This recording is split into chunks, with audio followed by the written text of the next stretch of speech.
मैं बार बार एक बात कहता हूं, जो नौजवान बालिग होने के बाद गुनाहों में बुराइयों में लग जाते हैं, सबसे बड़ा नुकसान दुनिया में यह होता है, अल्लाह निकाह की लज्जत से महरूम कर देता है उनको।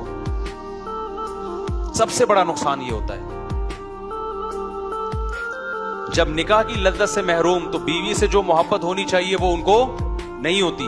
इतना कुछ गंद देख लिया होता है, इतना गंद में मुंह मार दिया होता है, घरेलू लाइफ अब उनकी बहुत ज्यादा डिस्टर्ब होती है। जैसा अल्लाह देखना चाहते हैं रिलेशन को, ऐसा रिलेशन बनता नहीं है और इससे बेसुकूनी में जाता है इंसान। बताओ मुझे, जो इंटरनेट पे रोजाना तस्वीरें बदल बदल के लड़कियों को देख रहा है, उसको अपनी घर की बीवी अच्छी लगेगी? बोलो ना। जिसके सामने रोजाना कभी मुर्गी, कभी पुलाव, कभी बिरयानी आ रही हो, उसको तो घर का कोरमा अच्छा नहीं लगता थोड़े दिनों के बाद। दाल तो दूर की बात है, दाल कहां से अच्छी लगेगी? तो अल्लाह मियां ने जो आपको हुक्म दिया नजर की हिफाजत करो, उससे आपका फायदा है। आप समझ रहे हो मैं फौज चीजें देखूंगा मुझे लज्जत मिलेगी? भाई ये वक्ती लज्जत है, इससे तू दायमी लज्जत से महरूम हो रहा है। लूत अलैहिस्सलाम की कौम लड़कों से बदफेली करती थी। लूत अलैहिस्सलाम ने क्या कहा कि निकाह करो औरत से, तो उन्होंने क्या कहा, हमें औरत में दिलचस्पी नहीं है। क्या मतलब, औरत में लज्जत अल्लाह ने क्या कर दी उनके लिए खत्म? तो ये नेमत है या अजाब है? ये तो अजाब है ना। तो बेहयाई की तरफ जो शख्स जाता है, दिन रात लड़कियों से बात करना, लड़कियों से चैटिंग करना, इंटरनेट पे कुछ चीजें देखना, घर की लज्जत से अल्लाह उसको महरूम कर देते हैं।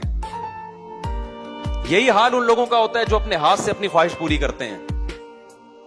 मेडिकली तो डॉक्टर कह रहे कुछ भी नहीं हो रहा, मेडिकली मेंटली बेड़ा गर्क हो रहा है इसका। फितरत ने जो ख्वाहिश आपके अंदर रखी है, उससे फितरत कुछ काम लेना चाहती है।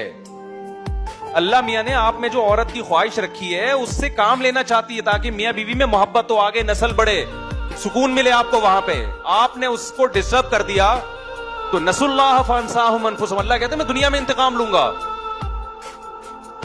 दुनिया में सजा दूंगा मैं, आखिरत तो बाद में है। आखिरत की तो सजा बहुत सख्त है, अल्लाह हम सबको बचाए उससे। तो हर बुराई का मेरे भाई, जिस बुराई के पीछे भी जाओगे ना, खुदा को पसे पुश डाल के, वक्ती फायदा है, उसके साइड इफेक्ट उन फायदों से ज्यादा है। शराब को देख लो ना, शराब, बस ये बात करके मैं बयान खत्म करता हूं। शराब जब हराम हुई है तो मुशरिकीन ने कहा इसके तो बड़े फायदे हैं, हम जब पीते हैं सुकून मिलता है, डिप्रेशन खत्म होती है। तो कुरान ने क्या कहा, इसका गुनाह इसके फायदों से ज्यादा है। ये वक्ती है ना फायदा, ये वक्ती फायदा हो रहा है कि आपको एक डिप्रेशन खत्म, असल में डिप्रेशन पैदा हो रही है इससे। जो शराब पी के डिप्रेशन खत्म हो रही है, तो मेरे भाई तुझे पैदा इसलिए हुई थी कि तू पीता है, लिहाजा तुझे उसको खत्म करने के लिए पीना पड़ा, शराब को पीना पड़ा। जो नहीं पीते उनको डिप्रेशन होती नहीं है। कुछ दिन पहले कॉफी के मरीज आए मेरे पास ना, कह रहे मैं जब टेंशन में आता हूं कॉफी पीता हूं और रिलैक्स हो जाता हूं। मैंने कहा आपको टेंशन हो इसलिए रही कि आप कॉफी पीते हैं? हमें तो नहीं, मैंने कहा होती टेंशन, मैं तो कभी नहीं कॉफी पीता, हमें तो नहीं होती।